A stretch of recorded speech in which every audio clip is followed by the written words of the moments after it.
Voyons une astuce qui va beaucoup vous aider, vous éviter beaucoup d'erreurs. Il s'agit de la touche Tab. Sur votre ordinateur, elle est souvent représentée par deux flèches opposées sur la touche. La touche Tab, on l'appelle aussi l'autocomplétion lorsque nous éditons du texte. Comment elle fonctionne? Généralement, lorsque vous êtes dans un dossier, vous avez une panoplie de fichiers et de dossiers. Lorsque vous voulez vous rendre dans un dossier, vous faites CD, espace, vous tapez les 3 premières lettres d'un dossier et ensuite, sur la touche Tab, elle va automatiquement compléter le nom du dossier.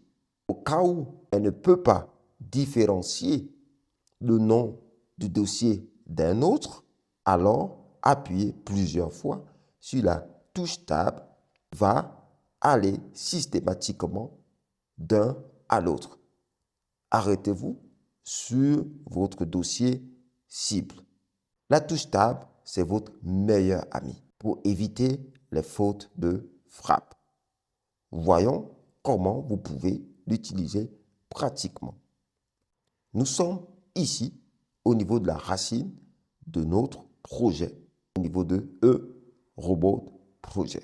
Nous pouvons le vérifier avec la commande bien connue PWT qui nous montre bien le chemin. Lorsque nous listons avec ls, nous avons un ensemble de fichiers et de répertoires. Je vais dézoomer pour que ça soit beaucoup plus visible pour nous. Je vais aussi agrandir. Faisons à nouveau ls. Voilà, donc ici à droite, en bleu, nous avons les sous-dossiers de projet et en blanc, nous avons des fichiers et en vert ici, nous avons un script d'exécution. Si nous voulons nous rendre dans le dossier ressources, si nous écrivons CD, espace R, ensuite Tab, vous allez voir que notre terminal, puisque nous avons deux sous-dossiers qui commencent par R, ne peut pas automatiquement nous proposer ressources ou results. Et si j'appuie Tab, vous voyez que dans l'ordre alphabétique, il nous propose tout de suite ressources.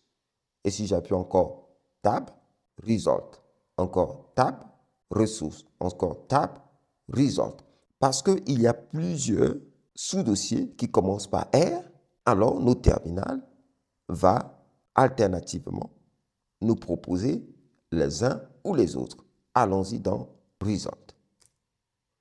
Et listons à partir de Result, nous avons le fichier log ou output.xml ou report. Remontons à nouveau d'un cran, cd espace point. Entrée. Je vais nettoyer tout ça. Il y a une commande qui s'appelle clear que vous pouvez aussi utiliser. Elle nettoie le terminal. Faisons à nouveau ls et nous voulons nous rendre dans librairie. Étant donné que nous avons un seul sous-dossier qui commence par L, c'est facile. Il suffit de faire CD, L, Tab et nous pouvons nous rendre dans librairie. Clear. Faisons à nouveau ls. Nous n'avons rien dans librairie. Nous montons d'un cran. Nous faisons ls et nous avons nos fichiers ici. Alors, en ce qui concerne ressources et results, la différence commence au niveau de la 4e lettre. Donc, au niveau de O et de U. Parce que les 3 premières lettres sont identiques.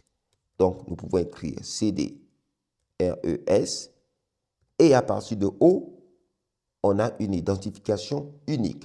Et là, le terminal ne manquera pas de nous amener directement dans ressources.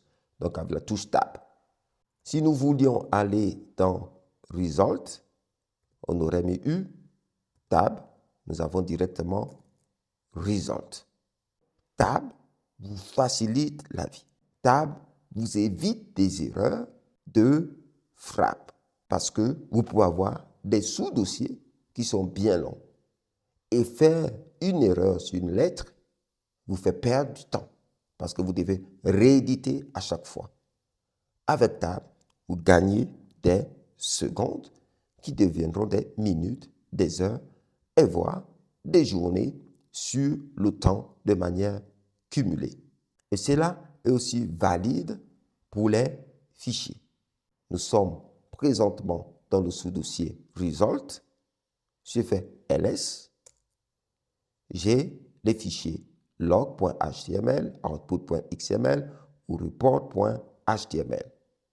Avec la commande start que nous verrons ici, je peux commencer à écrire L ou tab. Vous voyez que le terminal fait la complétion. En cliquant sur Entrée, le fichier log s'ouvre. Et nous avons le log de notre test. Alors, je vous invite vivement à utiliser la touche Tab, l'auto-complétion.